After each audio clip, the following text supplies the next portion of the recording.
In this episode, I'll talk about leadership versus partnership, and we'll explore how I actually don't think you have to make a choice between being a partner or being a leader for your horse.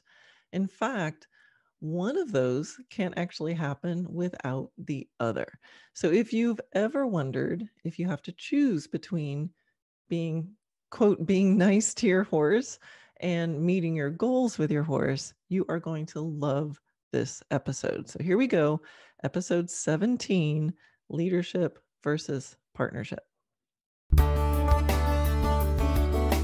Hi, I'm Karen Rohlf, and welcome to Horse Training in Harmony. This podcast is about you making progress with your horse in a way that you both can love. It's about learning how to move and be in harmony.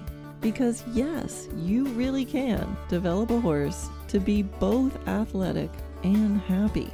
When we show up as our best selves for our horses will show up for us. So let's get started. So I have a Facebook group called Dressage Naturally Land. All of you are invited to join me in there. It's a group for Dressage Naturally. And I recently did a call out asking for topics for this podcast. And one of the topics that kept coming up was people asking me to talk a little bit about partnership versus leadership. And I think the first thing I want to say is that I really don't see it that way. So it's the word versus that was tripping me up. So I can talk about partnership, I can talk about leadership, but I don't see them as mutually exclusive. And as I said in the introduction, one of them can't exist without the other one. So before I kind of get riffing on this, whenever I have a topic that I want to talk about, I love to look up the dictionary definition of the words and kind of get a general sense of the word outside of the realm of horses. So if we look up the word partnership, it says something like this. A partnership is a formal arrangement by two or more parties to manage and operate a business and share its profits. So what kind of strikes me about that definition is this idea of we're in it together, right? So a partnership, we're owning and operating manage and operating a business. Okay, I don't know what the business is with horses, the business of doing horsemanship. But you're in it together and you're sharing the profits. So I think it has to end up being beneficial to both parties. So to the human and the horse. And that kind of makes sense, right? When we think about partnership with our horses, we're thinking that we want the horse to feel like they're getting something out of it. Okay, so pretty good start. So what is leadership? So when I looked up leadership, it said leadership is about mapping out where you need to go to, quote, win as a team or an organization. And it's dynamic, exciting, and inspiring. So leadership is about going somewhere, right? And I love that this particular definition of leadership, has your need to go somewhere together as a team to win. So again, there's this like mutually beneficial idea, and it's dynamic, it's exciting, and it's inspiring. So there's some sort of visionary direction that you're going, and the idea of leadership is kind of implied in there. Is that people want to follow, right? If people don't want to follow you, you're not a leader. So, what is leadership without people wanting to follow you? Well, that's just being a boss or a slave owner, right? That's when people are doing something to help you meet your goal, but they don't necessarily want to be in it. They're not inspired to do it, and they're definitely not sharing the profits, right? So you can kind of see already how how partnership lives within leadership. But in the horse world, when, I know that when people were asking me that question, like, can you talk to me about partnership versus leadership? So in the horse world, there's kind of this old school thinking, and the word leadership is often kind of a euphemism for being strong or quote, showing the horse who's boss. So I think about when somebody might tell their student that they need to improve their leadership. And often that's the case when what they really mean is you need to be firmer, you need to be stronger, you need to, put the horse in their place, show them who's boss. It's kind of on that end of the spectrum, where partnership in the horse world can often be a euphemism or code for being nice, or letting the horse do what they want, or that you don't want to upset your horse. You always want your horse to be happy. And on that end of the spectrum of things. So I don't think that's really so. Like, I loved the definitions of partnership and leadership that I just read to you that came right off of Google. I like that better than kind of the hints of what those words stand for often in the horse world. So there's some people who will just say, hey, you need to show your horse who's boss. And they'll just say that because that's the kind of style they're in. But there's other people who are thinking that, but they know that doesn't sound so good. So they might just say, I think you need to up your leadership. And so we're going to talk a lot about that. I mean, at least people know you don't want to like say, hey, you need to beat your horse into submission, but I think we can be a little more nuanced, and we can get a little more specific as far as what do we actually mean by this. So if you don't have to choose between partnership and leadership, they're not mutually exclusive. In fact, partnership lives inside of leadership. It's because leadership relies on partnership. And I think partnership relies on relationship. And so I want to tell you a quick story that illustrates this, and it's a real experience of mine that I was thinking about when I started thinking about what am I going to talk about on this podcast. So my not my first horse, but my second horse was a thoroughbred named Brave Tom.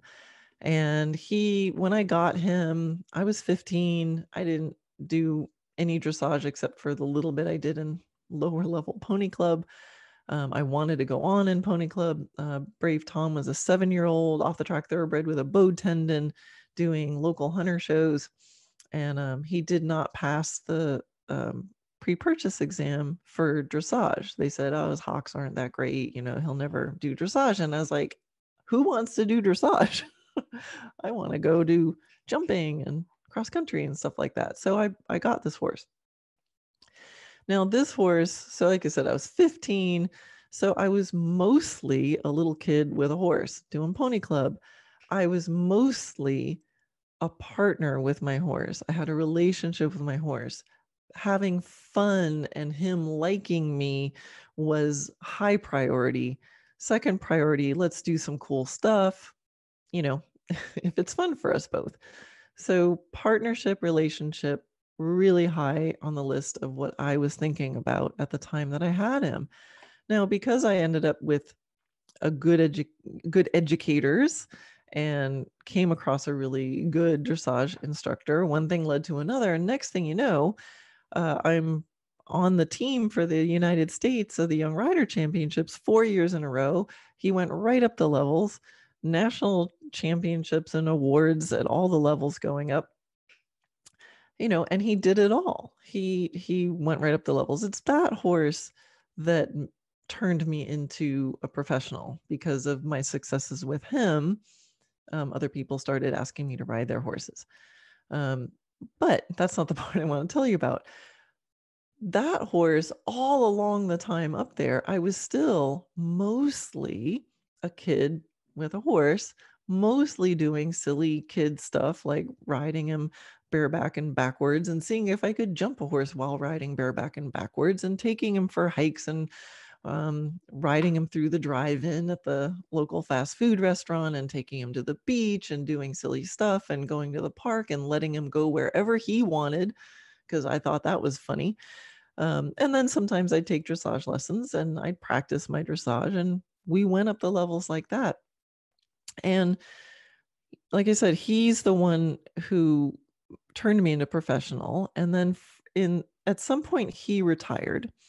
And he retired, and as this, story of this amazing horse who went above and beyond the call of duty and came through for me again and again and again when I was just learning all this dressage stuff. And I remember being in the middle of a dressage test doing my tempies and losing count, and he just kept going. And then I'd go look at the video. I'm like, oh, good, he did the right number. Like my level of technique was this is my first time through. So relatively not experienced at all in dressage, but had a great partnership with him. And he went so far. And then in the next block of time in my career, when he was retired and I didn't own my own horse anymore, but I rode a lot better quality horses. I was riding imported horses of national and international caliber, riding them from 0 to Grand Prix, riding my trainer's horses, competing all up and down the East Coast, at all the levels, and taking students. I mean, I had access to amazing horses, but I would remember thinking, how difficult some of those horses were. And I was thinking, gosh, here was Brave Tom with all these strikes against him, and he gave his heart to me. He tried so hard. He came through for me. Every year, my trainer would say, I don't know if he can do this next level, and he'd do it. And then here I'd have all these really talented horses, and it was like pulling teeth sometimes. So my experience and my technique was now really growing, but these were all client horses. So I was being a professional. Partnership was not as high on my list. Reaching goals was high on my list. Perfecting my technique was high on my list.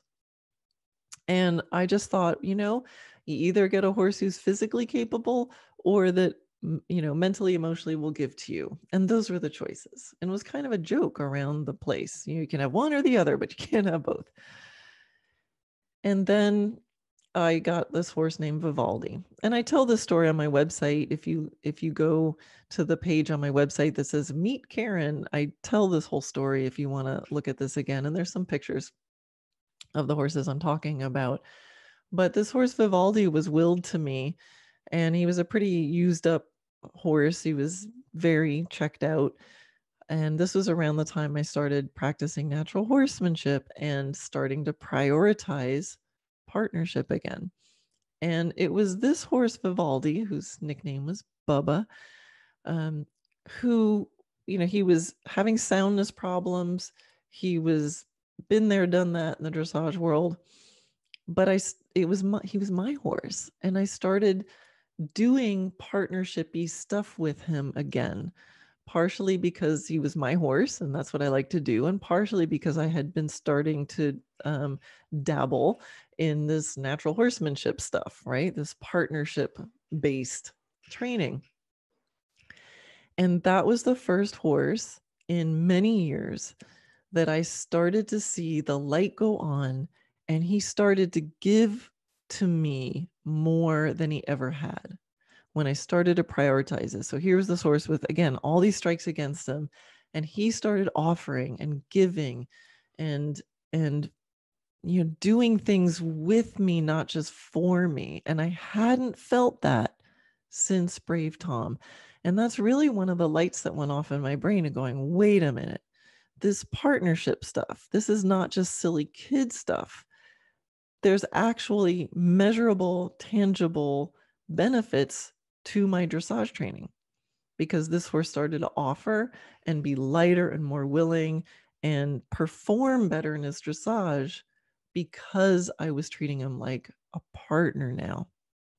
So that's how partnership fits inside of leadership. My technique had been improving. All my skills were improving, much better at dressage than when I was with Brave Tom.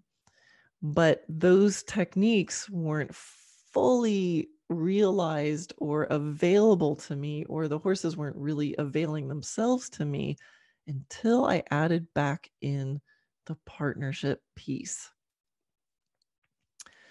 So, so relationship, leadership requires partnership, partnership requires relationship. And so relationship is really about creating a safe environment. It's based on trust, where the horse and you feel safe to learn and be together.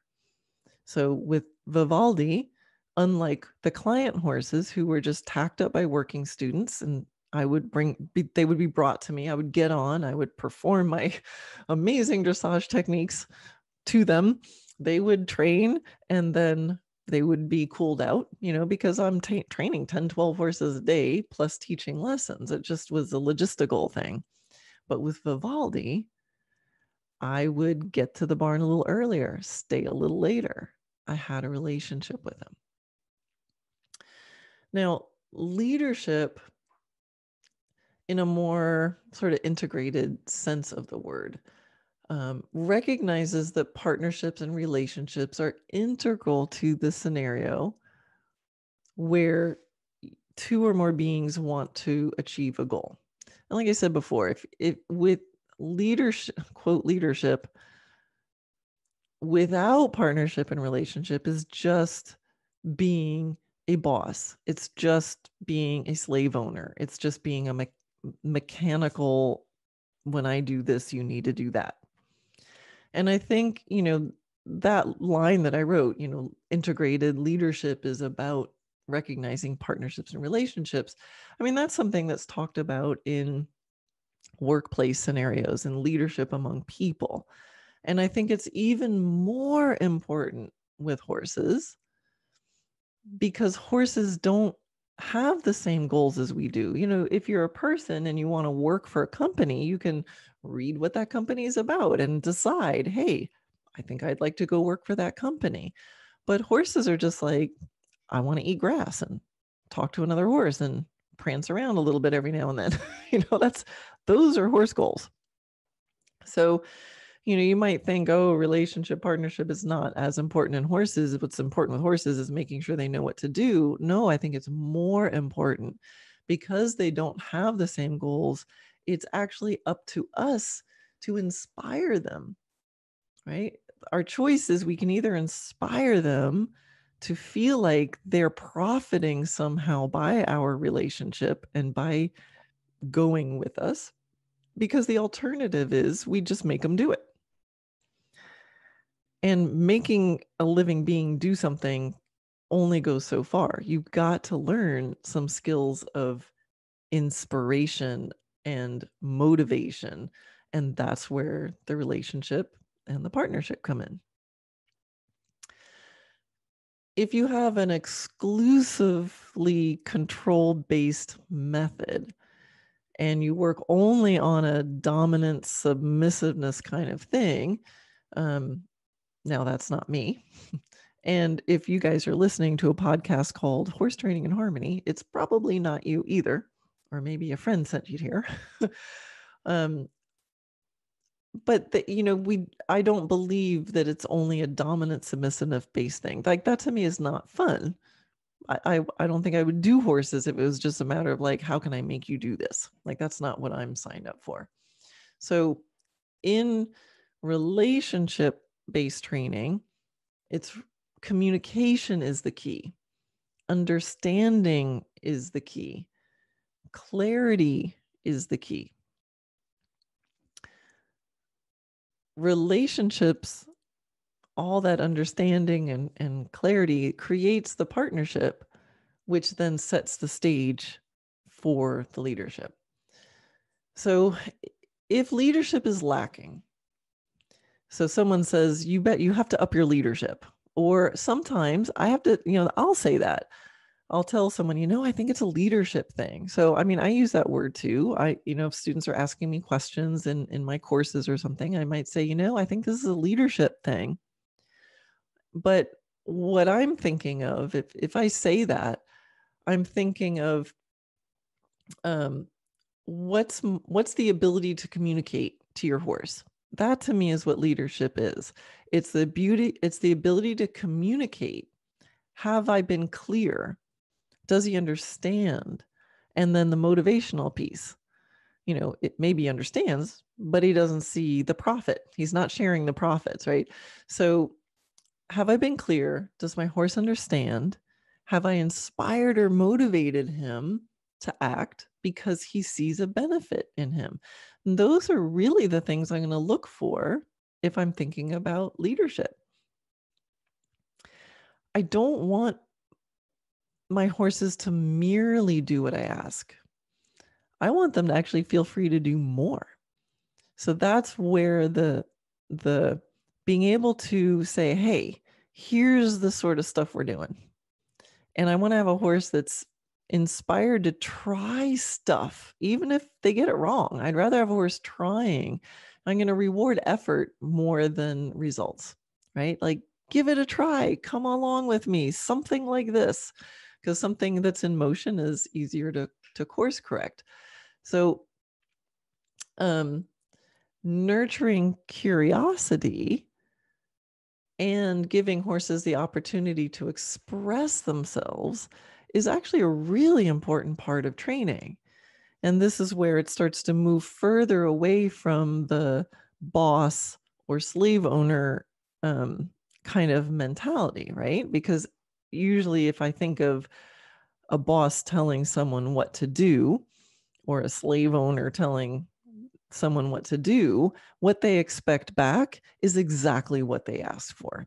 And you better not make a mistake. So that's kind of my vision of what a boss / slave owner model of expectations is like. But I don't want that. I want my horses to sometime offer me more, or even offer me something different. Just keep offering. I can shape it as I go. So nurturing curiosity, I think that has a that safe space idea, right? So about building relationship and building partnership is about building that safe space where they feel like they can give things a try. So that's what's gonna, if they're offering stuff, then I have stuff to work with, and then I can refine and hone it and perfect it as I go. So that's the opposite of control only, dominance based training, which is not leadership. So when I think about being a good leader, another part of it is the ability to listen, to allow the people or the horses that you're leading to come up with their own ideas. And when working with people or with horses also, we want to be able to notice and enhance their own strengths and preferences. So I have very many different personality type horses, and I know everybody who's successful with horses has to be a little bit flexible. But I think we've all probably noticed that there are some trainers who are very consistent, and then some horses really fit into the program, and some are labeled the difficult or challenging or dumb or untalented or whatever you want to call it, a horse. And then they don't fit in the program. My idea of a program is the whole point of training is to figure out how to inspire a horse to do what you want it to do. I mean, that's training. If you don't like to try to figure that out, you're not a trainer, you're just a technician. So we really want to, for me, the way I see it, is to listen to notice what my horse's preferences are, notice what their strengths are, and then I adapt my methods to work with and around those, but hopefully with. That's the really fun part. How can we take what the horse already likes to do and somehow meet them there and then lead them to then make it, their idea, our idea. But just the idea of listening to their preferences and seeing what they want. And I have different rules for different horses, slightly different. They all have the basic rules, but I interact with them differently based on their personalities. So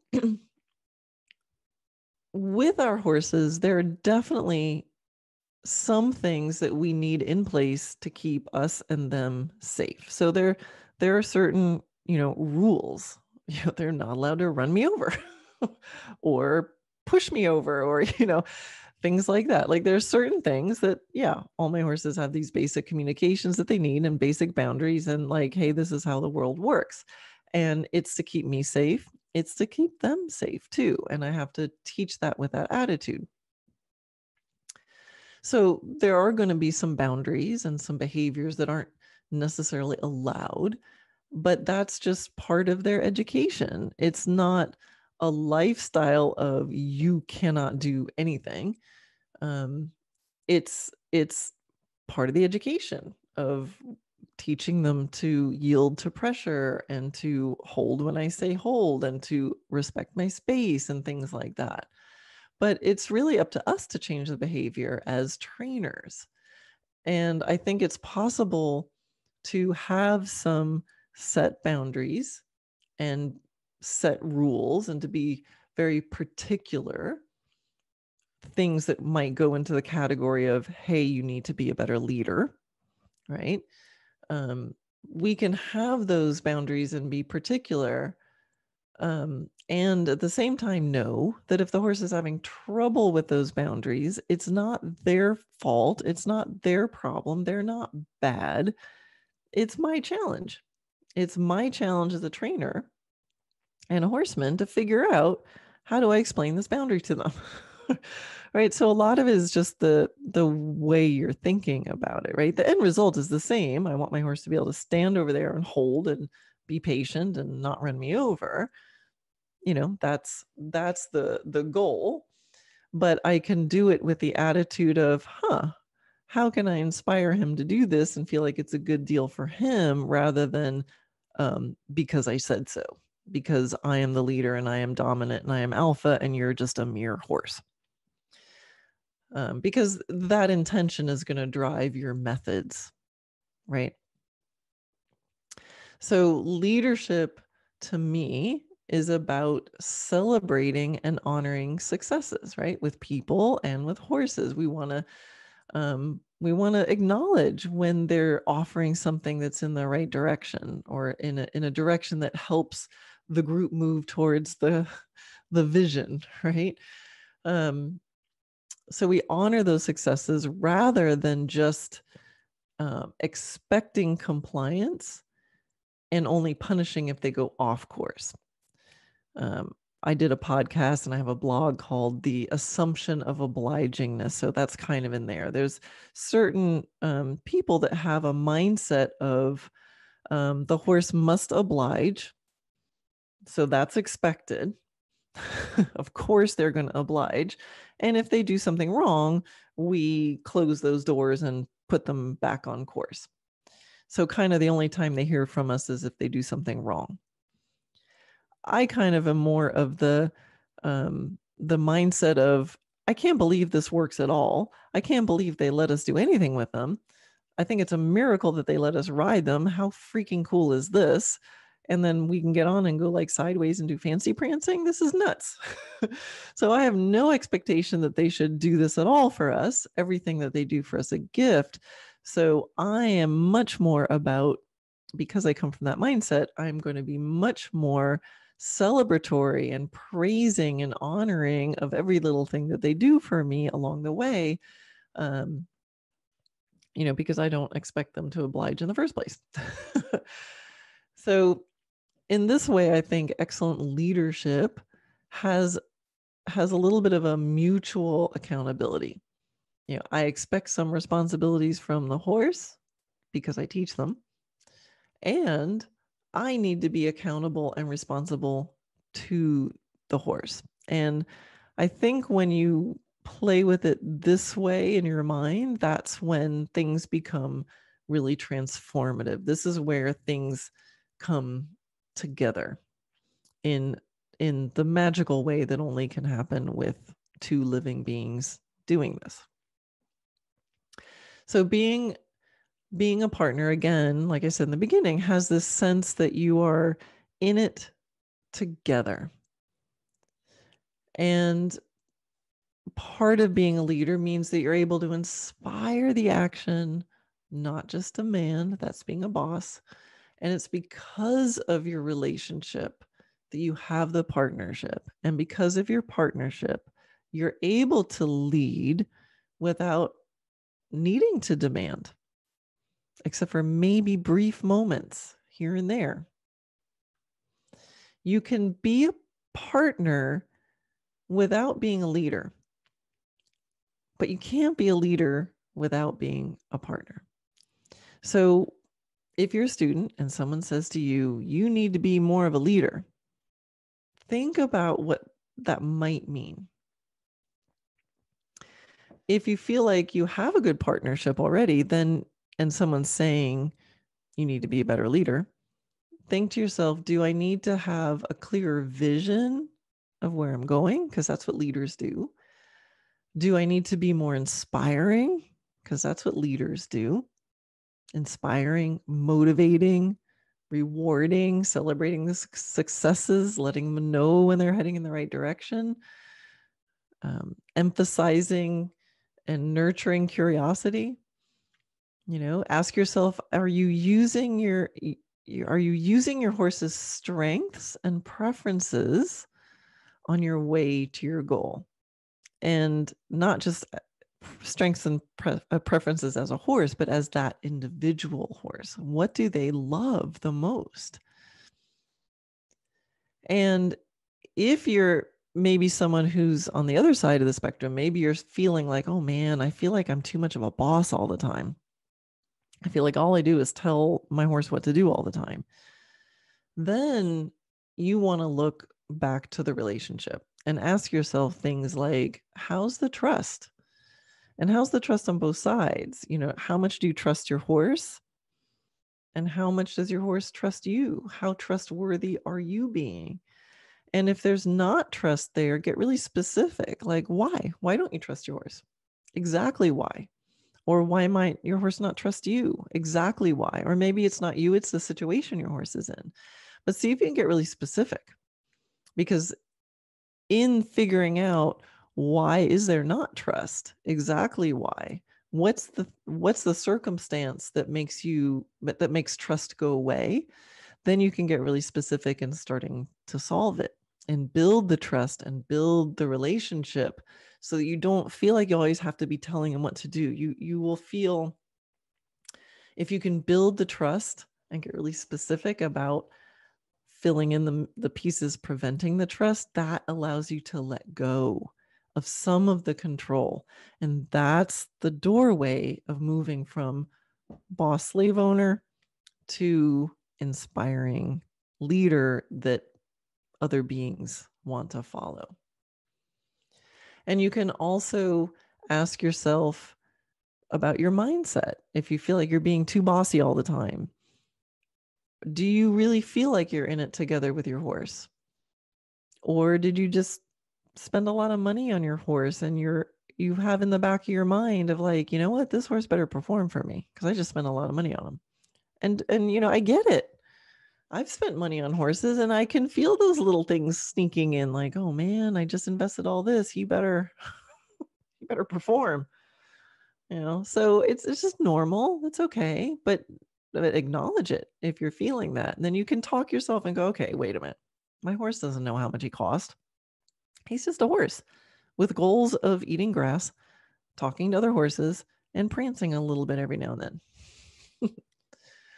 And you can also look at the quality of your communication. So if you feel like you're being bossy all the time or nagging, you're not feeling so leadership-y, and you're not feeling like an inspiring leader, then look at the quality of your communication. And I have blogs on this, and what's the dynamic of the conversation between you and your horse. And I just did a podcast on clarity, so you can listen to that one. So just know that you can and should be a partner and a leader. It's not versus. You can be a partner without being a leader, but you can't be a leader without being a partner. And you can be trustworthy, trusting. You can be clear yet open. You can have high standards and be open to your horse's ideas. You can have clear boundaries and a good relationship. And you can achieve high levels of performance without being just demanding. So I love this topic. I could swim around in this topic forever. Well, I guess I do. And just know that if you're here still listening and you're even just thinking about all of this, and you're thinking about how partnership and leadership fit together and what it means, then you are ahead of so many people. Because so many people think that life with horses is just about showing them who's boss. They just want their horses to shut up and do what they're told. That's probably not you, because you're listening to a podcast called Horse Training in Harmony. Unless a friend sent you here, and then welcome. Right? Because when you only use methods of control and dominance, you may make fewer mistakes. Although even that I would debate. But if you only use methods of control and dominance, you're also going to have fewer opportunities for your horse to come through for you in ways that you might not expect. They might come through for you even better. And they might give you even more than what you asked for. And that's really what the horse I told you about, Brave Tom, that's what Brave Tom did for me. He and I reached a goal that I didn't even know I had. I had no goal to go to the upper levels of dressage, compete representing the United States, and become a professional. I did that because I was a partner with my horse. I had a relationship with my horse. And because of that relationship, we just kept learning stuff and it kept working. And I learned the lesson with him, but I didn't know I learned the lesson with him until I didn't own my own horse. And I didn't really have a relationship and a partnership with a horse again until Vivaldi, otherwise known as Bubba. And that's when I realized that all that technique that I had gained only went so far, but it went further when I added back in the relationship and the partnership. So I don't know if I answered the question of partnership versus leadership, but I think I did answer a little bit more about how partnership and leadership fit together. So I hope this gives you a lot to think about, and especially in the next days as you go play with your horse and you think about your vision and your goals and how you can be an inspiring leader that your horse wants to follow. So I hope that helps. And again, Dressage Naturally Land is the name of my Facebook group on Facebook. You have to ask to join, but it's open to everybody. So just come on in and join the conversation. Like I said, that's where I do little call outs for requests for podcast topics. And that's how this one came to be. So it's also a place where you can go and tell me how it went after you played with some of this stuff. So I'd love to hear from you. Dressage Naturally Land on Facebook. All right. Bye.